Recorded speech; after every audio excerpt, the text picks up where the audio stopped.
Hey, thanks for joining me today as we wrap up this series from Psalm chapter 23. And I want to say to those of you who've written to me, especially those of you who've written notes of encouragement, thank you so much. And I'm glad this has been a blessing to you. You are a blessing to me, and I'm grateful. There's a great song by the group Nappy Roots that I just love, and I listen to it often, at least once a week. And the reason why, I just love the lyrics. Listen to this. The song goes, today I just woke up and I said, instead of waiting on a good day to happen, waiting around through the ups and downs, waiting on something to happen, I just say, hey, we're going to have a good day. So let's talk about that today. Let's talk about having a good day. Not hoping we're going to have a good day, but having one as we wrap up this 23rd Psalm series. And let's begin by reading those verses again, beginning in verse 1. Where it says, the Lord is my shepherd, and I shall not want, I lack nothing.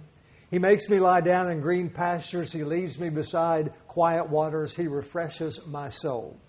He guides me along the right paths for His name's sake. Even though I walk through the darkest valley, I will fear no evil. For your rod and your staff, they comfort me. You prepare a table before me in the presence of my enemies. You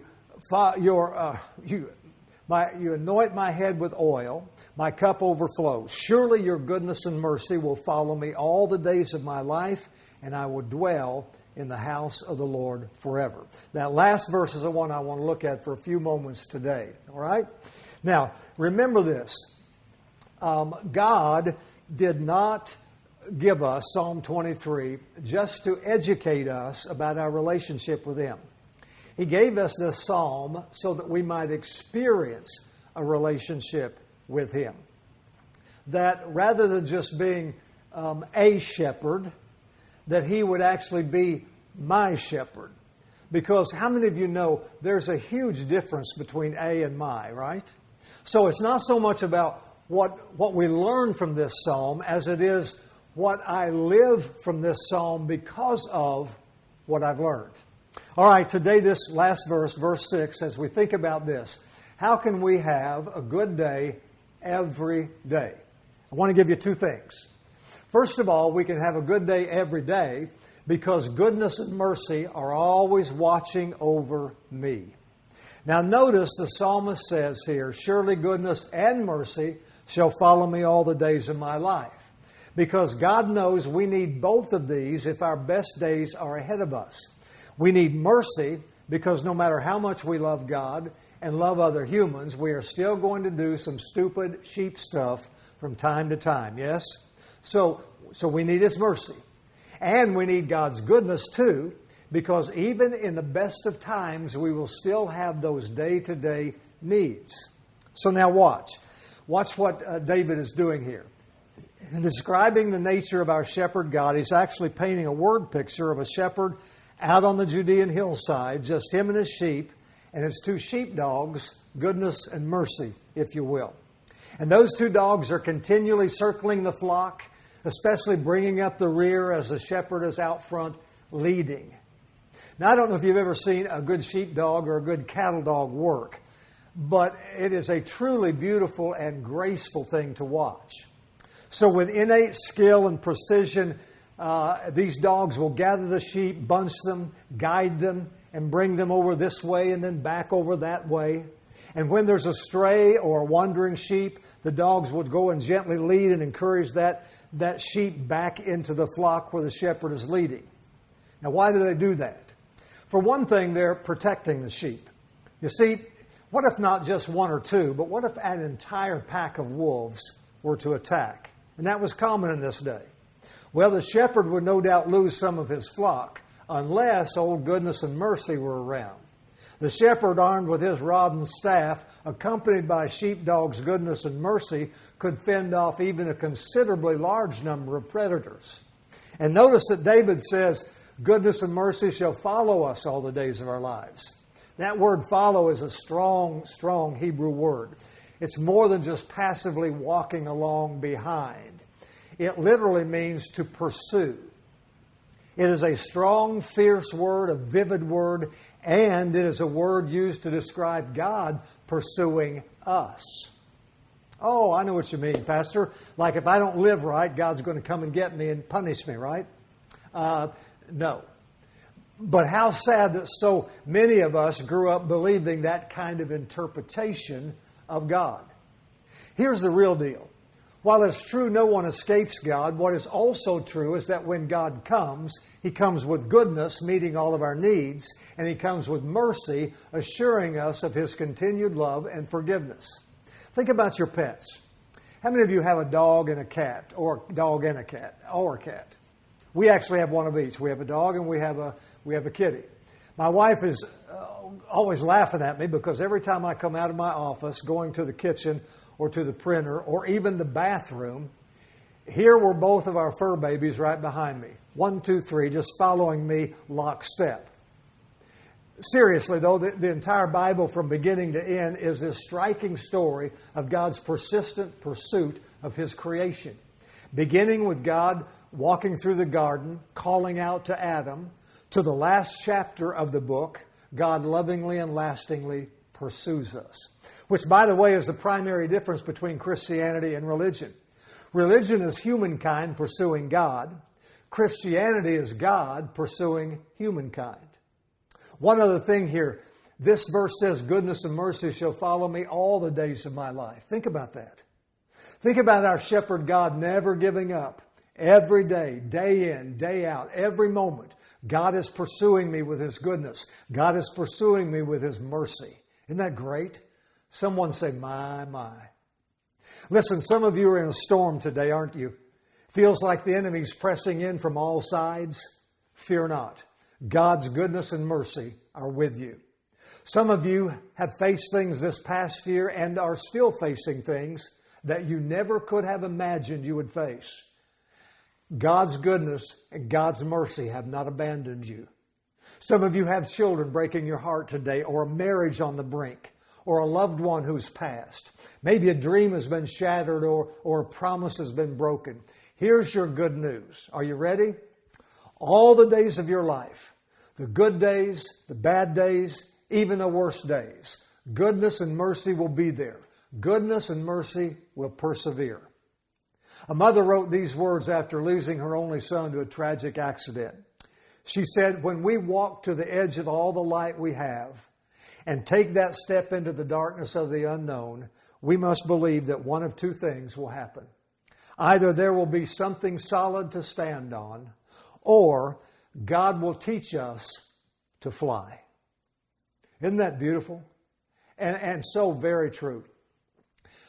We can have a good day every day because God's goodness and mercy are watching over me. And secondly, we can have a good day because God Himself is forever with me.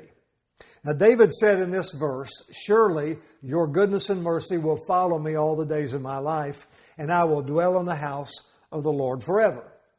What he's saying here is that while God has this utterly amazing life for you, in which goodness and mercy shall be following you and watching over you every step of the way, that's not the end of the story. And most times we say it's not the end of the story because this verse seems to be saying that we have heaven waiting for us, right? And that's true. We do, to be sure, we do. However, there are more to those words than just being about heaven. Take a listen to these two verses in Psalms also. One's in chapter 27, verse 4, where it says this, one thing that I have learned and that I've asked the Lord is that I will seek after, that I may dwell in the house of the Lord all the days of my life, to gaze upon the beauty of the Lord and to inquire of His temple. And then Psalm 92, verse 12 and 13 says, the righteous flourish like the palm tree and grow like a cedar in Lebanon. They are planted in the house of the Lord. They flourish in the courts of our God. Now, in both of these passages, David is using terms like house of God and like the temple and the courts of God to refer not to just a physical location, But more, this is important, more he's referring to the point of the presence of God. Not just a place, but the continued presence of God. You see, under the old covenant, the temple was where God's special presence dwelt then among His people. That was the place people came to be forgiven once a year. It was the place they came to worship. So David's confidence is that he will dwell in the fullness of what the temple represents, that he will dwell in God's presence forever. So in a sense, the way David ends this psalm is with a recap or restating, because he's actually saying, the Lord is my shepherd forever. I shall not want forever. He makes me lie down in green pastures forever. He leads me beside the still waters forever. And I'm not discounting heaven or playing it down. On the contrary. I mean, eternity with Jesus and all those we have loved and lived with on this earth, wow, what a forever, right? In fact, let me give you one more passage here, and I'll have to bring it up. In John chapter 14, verse 1 says this, "Do not let your hearts be troubled. If you believe in God, believe also in me. My Father's house has many rooms. If that were not so, I would have told you that I'm going there to prepare a place for you. And if I go to prepare a place for you, I will come back and take you to be with me, that you may also be where I am." So Jesus and David are tracking together here, aren't they? In that they're both declaring that as the sheep in God's pasture, we will forever be in His presence now, and we will be in His presence forever. The difference, of course, is right now we don't understand everything, do we? And we let things of this world, we let the stuff of the day-to-day get in the way of experiencing and enjoying, really, the presence of God. Here we are impeded by our failures. We're impeded by our sin and our fears and our inconsistencies. But in that day to come, there will be no impeding. And this psalm will be true. This Psalm 23 will be true for us in the perfect sense. Now listen, this life God has given us is beautiful and blessing filled. Yes, indeed. But there is still so much, much more to come, isn't there?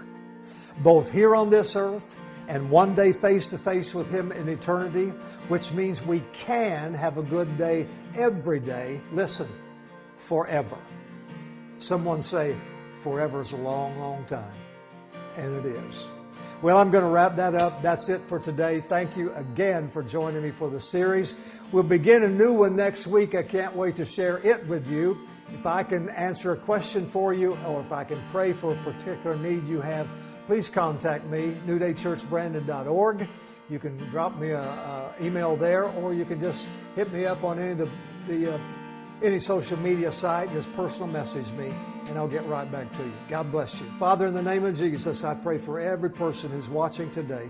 Would you cause us to remember all that you have provided for us in order that we would, in fact, have a good day every day. Not just now, but all for all of our life and for all of eternity. We thank you for what you've prepared for us. We thank you how you take care of our lives, and we trust you that will continue in a way that pleases us and pleases you, and is a witness to those around us. I pray this in Jesus' name. Amen.